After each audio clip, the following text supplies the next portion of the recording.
If chanting Hanuman Chalisa is such a big crime that these people would be arrested, then Maharashtra, people living in Maharashtra and Mumbai shouldn't chant Hanuman Chalisa or anywhere in India. Namaste, my name is Akash. Welcome to the Modern Critique YouTube channel. And Maharashtra has been facing some serious law and order issue in the state. There's a lot of ruckus going on. Opposition is saying that there has to be a precedent rule inside the state. And you all know what's the recent event, but then too it's my job to explain you all. But before getting into the video, I would request you all to subscribe my YouTube channel. Reason, because I talk about national and global issues, and you can follow me on my social media profiles, links to which are given in the description.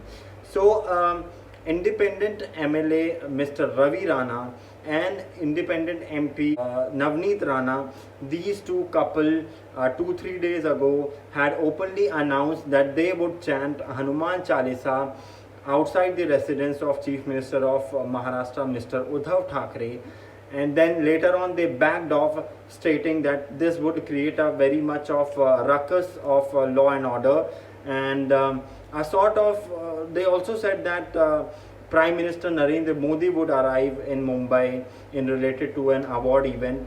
So we are backing off. But then too they were booked under some very serious sections, very serious laws, and they are now facing 14 days of judicial custody before High Court is actually taking the matter into their own hands. That was the whole issue, and as I said that they actually backed off, but then too they are booked for these serious allegations. ShivSena workers, they gathered outside the residence of Chief Minister and also the Rana couple, and they openly threatened that if they have enough power, this Rana couple, if they have enough power, they should come outside and should have that power to chant Hanuman Chalisa, and then we would give prasad. I think it all started when MNS chief Mr. Raj Thackeray had said probably 1 week or 2 weeks earlier that the volume of Azan in mosque has to be lowered before 3 May, or else we would play Hanuman Chalisa twice the volume of Azan. The Rana couple hugely got inspired from Mr. Raj Thackeray, and they challenged the Hindutva ideology of ShivSena, who was earlier, according to the couple, was known as a party which has a Hindutva ideology. That is what BJP is also saying. And then BJP also came into the matter. They started supporting the couple. Mr. Kirit Somaiya, who's the face of BJP, a kind of a karyakarta, kind of worker of BJP, he came into the matter. He arrived in the car station where the couple were under the police custody, and then according to Mr. Kirit Somaiya, his car was thrashed. Visuals can be seen that his window was broken and he was also bleeding just beside his chin. So that's the whole matter, and what's my opinion? I also have certain questions that I'll be asking. Now my first question is that this couple had just announced that they would chant Hanuman Chalisa, and then they backed off, as I said earlier. But then too they are being booked for some very serious allegation. It was just ShivSena workers who gathered outside the Chief Minister's residence and the couple's residence, and because of them only this all mess started happening. There's also an anti-national allegation to which these couples are booked for. And according to the opposition, if chanting Hanuman Chalisa is such a big crime that these people would be arrested, then Maharashtra, people living in Maharashtra and Mumbai shouldn't chant Hanuman Chalisa or anywhere in India. In fact, former Chief Minister of Maharashtra, Mr. Devendra Fadnavis, had said that this shouldn't happen, where we would chant Hanuman Chalisa in Pakistan.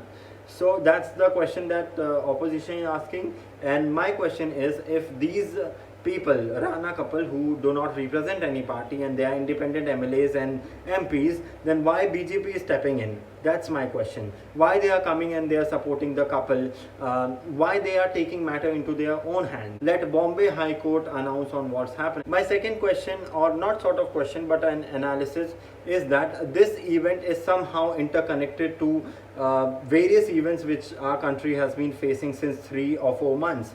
As you guys remember that Karnataka is facing that hijab issue on whether certain female students should enter into the school and college premises after wearing hijab or not. There's that one issue. Then the Kashmir files came. There was a major opinions, there was a major happenings, controversies in regards to the film. That's one incident which happened. Then stone pelting issues across 7 states, where on the occasion of Ram Navami, Hanuman Jayanti, stones were pelted. Even on the occasion of Holi also. Then there were certain people who were killed also, like Kishan Bharwad, Rishabh Pandey, and there was one more guy from Karnataka only who was killed. So and then Azan and Hanuman Chalisa, then various other things. So I believe that these each and every event is somehow interconnected to religious intolerance and lack of understanding between two major religions, two major communities. Why is it happening? And if chanting Hanuman Chalisa is crime, then people who are booked for Bharat के टुकड़े होंगे, हर घर से अफजल निकलेगा, these people are also questioning कि देशद्रोह का जो है वो आरोप लग रहा है. So these people are booked and these people are questioning, and it was just a Hanuman Chalisa. There wasn't need to create so much of mess and so much of issue in regards to the incident. And we as a country are facing much more important and much more severe issues, like what's our international point of view in the matter of Russia and Ukraine war. Like we literally have to emerge ourselves as a complete independent country, because in today's time we just cannot trust any country. Rise in fuel prices, that's one major issue. Rise in daily groceries and vegetables, that's one issue. Unemployment was always an issue. Health infrastructure, education infrastructure, these are some very serious issues where we have to ask questions, because after 2 years of COVID pandemic, we are emerging out of that abnormal life to a normal life, and this is what we are facing. There's a huge controversy, and I had placed the point of view of both the perspective, ShivSena's perspective also, and also the perspective of the opposition. It's just what I thought, that's my opinion, and keep supporting independent journalism. For that you can check description. I keep talking about books on my second channel. You can subscribe to that channel and follow me on my social media profiles. Until then, please be safe, please be happy, and thank you.